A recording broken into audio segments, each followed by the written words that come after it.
On behalf of Mackay, our entire organization, our team, I want to thank everyone for being here today. In particular, I'd like to thank Governor David Egan and his wife Dawn for joining us today, and also thank you for your leadership in pushing us towards our renewable energy goals in 2045. Congresswoman Gabbard, thank you for being here. Thank you for all you do for us up in DC, and also your commitment to alternative energy research funding. We really appreciate that. Mayor Kinoy, thank you for always being a gracious host here on your island, but also for your facilitation and strengthening of our fantastic partnership with our Okinawan friends and Japanese counterparts. We hope that that's going to bear fruit sometime soon. And to our Okinawan and Japanese counterparts who are here in attendance, mensore and aroha. I hope I said that right, Mark. Thank you. We look forward to working with you in the next phase of OTEC plant development. Dr. Rich Carlin and Dr. Rick Rochelo from Office of Naval Research and HNEI, we obviously would not be here without your support. So thank you very much for your support, not only for our project, but also for the rest of the alternative energy projects that you fund here in Hawaii. Jay Ignacio and your team at HELCO, we are proud that this will be the first connected OTEC plant to a U.S. grid, and that could not have happened without your support and help from your team. So we really appreciate that. And last but certainly not least, I'd like to personally thank the Mackay team for your belief and your commitment, not only in this project, but in our company. Joe Van Ryzen set OTEC as a worthwhile goal for Mackay many years ago, as Reb mentioned. So we thank you for that vision. Jose Andres for your guidance and your leadership. Mike Eldred and your team here in Kona, your passion and hard work has obviously come to fruition in this project. And Duke Hartman, you spent a lot of time and energy to make today happen, so that has not gone unnoticed, my friend. Thank you. Earlier this year, I attended an economic outlook forum where a prominent local economist gave a presentation in which he basically dismissed alternative energy as an economic driver for Hawaii. Now, his argument was that the price of oil, inflation adjusted, has been going down for 100 years and it's going to continue to go down for 100 years.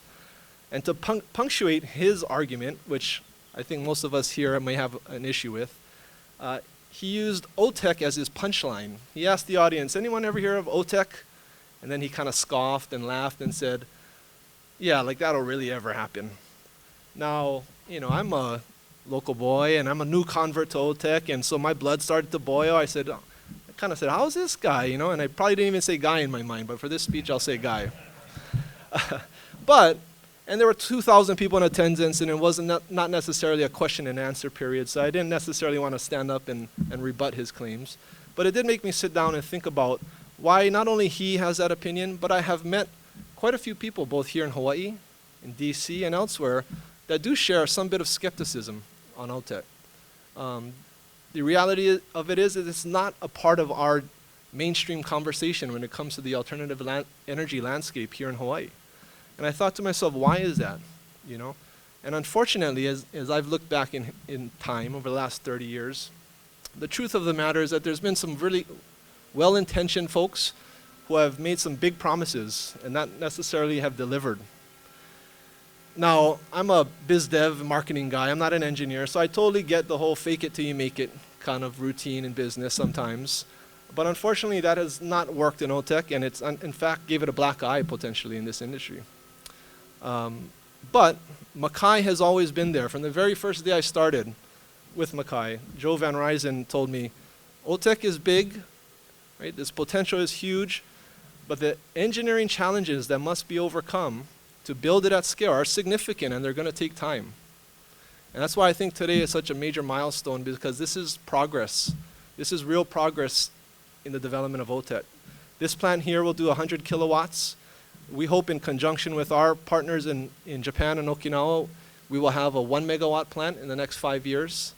And after that, we hope to go offshore and potentially do a 10 megawatt plant. And then eventually, I don't want to be one of those that overpromise and underdeliver. Eventually, we hope to go offshore and do a 100 megawatt plant, which should be able to provide power that is competitive with any other source out there, subsidized or not, and give a return of investment on the capital invested in that project. So when you leave here today, and as I mentioned, there's a lot smarter people coming up here to talk about OTEC after me. But when you leave here today, what I ask of you is when you go back to your office and speak with your colleagues, that you do include OTEC in that discussion when we talk about the energy landscape here in Hawaii, that you do mention that when asked about it by the media. And one more thing, if you do see Paul Brubaker, who is that economist, please let him know that yes, OTEC is real and it is happening. Thank you very much.